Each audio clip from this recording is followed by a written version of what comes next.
नमस्कार। प्रत्येक news live में आपका स्वागत है। बिहार विधानसभा चुनाव का ये दूसरा चरण का आखिरी समय है। 6 बजे मतदान खत्म होना है। 8 विधानसभा में तो 4 बजे मतदान खत्म भी हो गया और अभी मतलब कुछ ही समय में मतदान खत्म हो जाएगा और उसके बाद मतलब कि सारी गतिविधि साफ हो जाएगी कितना % वोटिंग हुई।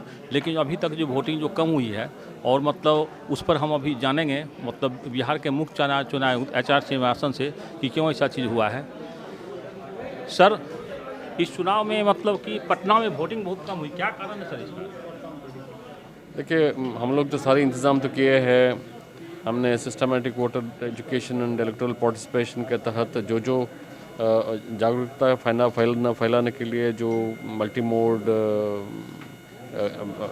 एक्टिविटीज़ है, मल्टीमीडिया एक्टिविटीज़, ये सब किए हैं हम लोग। उसके बावजूद वोटिंग परसेंटेज जो हमारा एक्सपेक्टेशंस था उस लेवल तक पटना शहर का जो 3 विधानसभा क्षेत्र है उसमें नहीं आया है।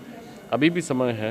जो भी 6 बजे तक कैंपस में अंदर आएंगे प्रिसाइडिंग अफसर से टोकन लेके वो लोग लास्ट मतदाता तक हम लोग मतदान कंटिन्यू करेंगे। मेरा आप लोगों का माध्यम से भी अनुरोध है कि सब लोग जो लोग अभी तक वोट नहीं डाले हैं वो लोग ज़रूर आए और अपना मत का प्रयोग करें।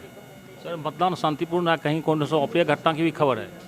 कहीं से भी नहीं, बहुत ही शांतिपूर्ण। सर, छपरा के मतलब कि हाँ एक EVM तोड़ने की खबर आ रही है। देखिए, वो एक लड़का वो वोटिंग करने के लिए अंदर गया, उसके बाद अचानक बैलेट यूनिट को तोड़ा, लेकिन वो उनको पकड़ा भी गया है, पुलिस ने हिरासत में भी ले लिया, लेकिन यही पता चला है कि वो थोड़ा मानसिक रूप से अस्वस्थ थे। मतलब जैसे सर, कोरोना काल में ये वोटिंग कराना कैसा रहा? चुनाव आयोग का कैसा एक्सपीरियंस रहा ये? देखिए, हम लोग को करना पड़ेगा तो कर रहा है हम लोग, और बहुत ही अच्छा सिस्टम रखा गया है। आप लोग भी बूथ पर गए होंगे तो देखे होंगे, थर्मल स्कैनिंग हो रहा है, हैंड सैनिटाइजेशन हो रहा है, ग्लव्स मिल रहा है, सोशल डिस्टेंस मेंटेन हो रहा है। खासकर महिला जो मतदान कर्मी हैं उन लोगों के साथ बड़ा असुविधा की बात सामने आ रही है। ऐसा कोई बात हमारा सामने नहीं आया है। तो धन्यवाद सर। तो ये थे बिहार के मुख्य चुनाव श्रीनिवासन जी।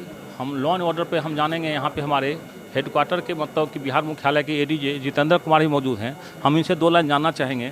सर, कई चुनाव को लेकर शांति व्यवस्था कहीं भंग होने की सूचना है सर? नहीं, कहीं से भी अभी तक किसी भी प्रकार की कोई अप्रिय घटना की सूचना नहीं है और ना ही किसी प्रकार के कोई व्यवधान की सूचना है। सिर्फ एक छपरा में जो घटना हुई थी जिसके बारे में आपको मुख्य निर्वाचक पदाधिकारी ने बताया भी, उसमें भी जो व्यक्ति जिसने उस EVM को तोड़ा था वो एक विक्षिप्त व्यक्ति था जिसको गिरफ्तार भी किया गया और उसके आगे कार्रवाई की जा रही है, परंतु उससे कोई व्यवधान पैदा नहीं हुआ क्योंकि तुरंत ही रिप्लेस करा करके मतदान को चालू किया गया। सर, डराने धमकाने की भी खबर है क्या है कि पोल प्रतिशत इस बार भी ज़्यादा नहीं बढ़ पाया? उसका पोल परसेंटेज अभी तो फाइनल आया नहीं है, कितना आएगा वो अभी पता नहीं है, लेकिन उसके कई कारण होते हैं। लेकिन क्योंकि चौकस व्यवस्था रखी गई थी और सभी बूथ पर केंद्रीय सशस्त्र बल भी तैनात थे, उसके साथ साथ क्षेत्रों में भी अन्य प्रकार के बलों की भी तैनाती थी, इसलिए इस प्रकार के ना तो कहीं से कोई शिकायत आई है और ना ही किसी ऐसी प्रकार की कोई घटना घटी है। धन्यवाद सर। तो ये थे ADJ हेडक्वार्टर जितेंद्र कुमार जी। ये कहे कि पूरा चुनाव शांतिपूर्ण तरीके से हुआ है, कहीं से भी कोई अप्रिय घटना की खबर नहीं है और पोल खत्म होने वाला है। उस बाद हम लोग आकलन करेंगे कितने % वोटिंग हुई और वोटिंग कम क्यों हुई, क्योंकि हम लोगों ने पूरी ताकत झोंकी थी। जो खासकर चुनाव आयोग ने भी खास जागरूकता अभियान काफ़ी चलाया था। उसके बाद भी क्यों मतलब आई, इसका आकलन किया जाएगा, बैठ के विचार किया जाएगा और आगे इस पर सुधार किया जाएगा। आप देखते रहिए प्रत्येक न्यूज़ अपने साथी दीपक के साथ अजय शंकर, चुनाव आयोग मुख्यालय पटना।